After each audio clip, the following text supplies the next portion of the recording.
ये वो घना जंगल है जहाँ राहुल और आशीष दो भाई यहाँ पे लापता हुए थे। एक भाई जिसकी यहाँ पे जो लाश है वो मिल चुकी है और वो जो मिली है वो ऐसा लगता है कि किसी ने उसको मारा हो। ये जो गुत्थी है वो सुलझ नहीं पा रही है कि उसको किसी ने मारा है या किसी जानवर ने उस पर अटैक किया है।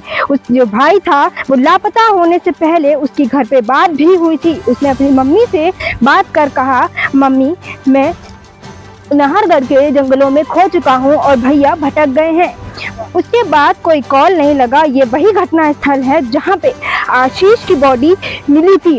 कुछ इस तरह मिली थी कि उसको किसी ने सीधा सुलह सा दिया है। तो ये जो गुत्थी है वो लगातार सुलझ नहीं पा रही है। यहाँ कई विभागों की टीम लगी हुई है, वन विभाग, SDRF, पुलिस प्रशासन, 4 थानों की जो पुलिस है वो यहाँ पे लगी हुई है और तहकीकात को जारी करके रखा है।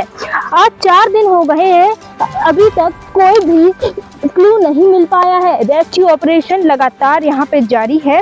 कई विभागों की टीम सुबह 7 बजे से लेकर शाम 7 बजे तक रेस्क्यू ऑपरेशन को जारी रखती है। माँ की जो आस है वो लगातार अभी एक बेटे पर जाग रही है। जो आश है उनकी वो इसी आशा में डूबी हुई है कि अभी मेरा एक बेटा मिल सकता है। राहुल का अभी कोई भी अता पता नहीं है और ना ही ये कहा जा सकता है कि वे कहाँ है और कैसा होगा। सभी लोग उसको ढूंढने के लिए सुबह से लेकर शाम तक एक आशा की लौ को जलाते हुए यहाँ पे आ जाते हैं, भूखे प्यासे। और यहाँ पे कहीं ना कहीं कहा जाता है कि जो गुत्थी है इसको सुलझने जैसा कुछ दिख भी नहीं रहा है। वे कहते हैं हताश होते हुए कि हम सुबह आते हैं और शाम को जाते हैं और हमें जो निराशा के साथ यहाँ से बाहर गुजरना पड़ता है। ये जो घटना स्थल आप देख पा रहे हैं ये वही घटना स्थल है जहाँ पे छोटे भाई आशीष की लाश को पाया गया। भाई आशीष और भाई राहुल, 2 बेटे जो कि यहाँ पे चरण मंदिर के दर्शन करके वापस जा रहे थे।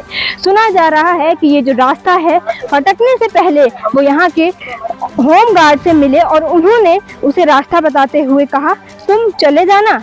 वो जाते हुए रास्ता भटक गया और कोई भी कांटेक्ट नहीं हो पाया। लोकेशन ट्रेस करके प्रशासन यहाँ तक पहुँचा। अन्य विभागों की टीम जो यहाँ की पहुँची उसने जो रेस्क्यू ऑपरेशन जारी कर भाई आशीष को पाया गया। वो लेटा हुआ था, चश्मा लगा के। उसको ऐसा लग रहा था किसी ने सुला दिया हो। सिर्फ और सिर्फ परिजनों से बात करने के बाद पता चला आशीष जो कि 19 साल का लड़का था और सबसे छोटा भाई था। लड़के दोनों सीधे थे, बहुत अच्छे थे, सज्जन फैमिली से वो लोग बिलोंग करते थे। पर लेकिन जो बातों के थ्रू पता चला कि जो आशीष है उसकी जो लाश मिली है उसके सर में सिर्फ और सिर्फ सर फटा हुआ था। तो ये जो गुत्थी है वो कहीं ना कहीं अंदाजन ये मानी जा रही है कि किसी ने उसे मार दिया है, क्योंकि अगर जानवर के निशान होते तो किसी और तरह के भी कोई खरोच, कोई निशान पाए जाते। इस वजह से यहाँ पे ऐसा लग रहा है कि आशीष किसी न किसी मुसीबत में फंसा है, किसी ने उसे मारा है।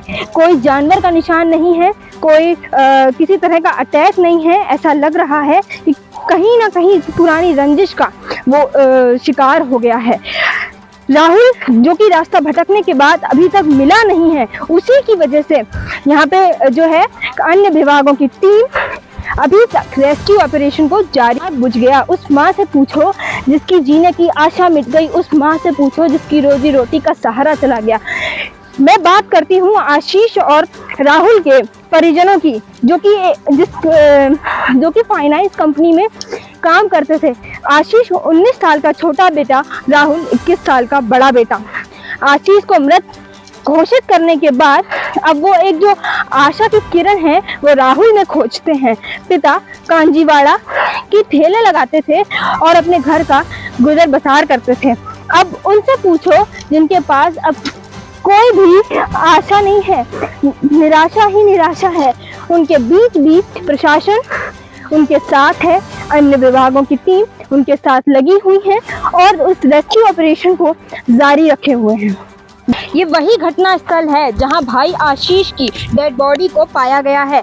जो यहाँ पे झाड़ियां हैं नाहरगढ़ की, वहाँ पे वन विभाग, एसडीआरएफ या फिर पुलिस प्रशासन की ओर से जो जांच पड़ताल चल रही थी, यहाँ पे भाई आशीष की जो डेड बॉडी है उसको पाया गया है। यहाँ पे जो एक पत्थर था उसको हटा के देखा गया, यहाँ पे उसको ऐसे लिटा दिया गया था और उसके आगे जो है वो पेड़ कर दिए गए थे। जब टीमों ने यहाँ पे उसको ढूंढने की कोशिश करी तो इन पेड़ों को हटा के देखा, और यहाँ पे संभवतः ये बात नहीं है कि वो यहाँ तक कैसे पहुँचा, जो समझ में नहीं आ रहा कि वो यहाँ तक कैसे पहुँचा, क्योंकि या तो ये कोई साजिश है, क्योंकि यहाँ पे कोई जानवर मार के काट के किसी भी तरह से जो है लिटा नहीं सकता, उसको कुछ इस तरह से यहाँ पे लिटाया गया था। और जो पेड़ हैं उनको झाड़ियों को आगे कर दिया गया था और उसके सर पे पीछे की तरफ से वार था और कहीं ना कहीं निशान थे। इस खड्डे को आप देख पा रहे होंगे, यही वो खड्डा है जहाँ पे उसका सर और जो जूते थे वो कुछ इस पोजीशन में पाए गए थे। और यहाँ पे मतलब कहीं ना कहीं नजर आ रहा है कि यहाँ तक जहाँ भी रास्ता यहाँ पे बंद है, ऊपर से आने का जो रास्ता था वो बंद था, वो किस तरह से यहाँ पे आया ये सोचने वाला विषय बन चुका है। और आप देख पा रहे होंगे ये जो खड्डा है इसमें उसका सर किस तरह से लिटाया गया होगा, जो उसका जो पूरा शरीर था वो अंदर की तरफ धकेल दिया जा चुका था और जो पेड़ थे उनको आगे से पूरा उसके ऊपर लाद दिया गया था, जिसकी वजह से वो दिख नहीं रहा था। वन विभाग, एसडीआरएफ की और पुलिस प्रशासन की ओर से जो यहाँ पे रेस्क्यू सर्च ऑपरेशन चल रहा था उसमें ये देखा गया कि जो आशीष है उसकी जो बॉडी है वो यहाँ पे मिली और किस पोजीशन में मिली। विषय सोचने वाला ये बनता है कि वो यहाँ पर किस तरह से पहुँचा, क्योंकि यहाँ पे अभी हम आए तब हमने देखा यहाँ पे जो आने का रास्ता है वो भी पूरी तरह से बंद हो चुका था। जो पेड़ है उनको काट के जो आगे बढ़ने का जो रास्ता था वो उस तरह से था। और जो मतलब कहीं ना कहीं ये देखा जाता है, क्या ये विषय किसी जो आशीष था वो किसी रंजिश का सामना तो नहीं कर रहा था, क्योंकि कहीं ना कहीं सोचने वाली बात है जहाँ का रास्ता ही बंद है।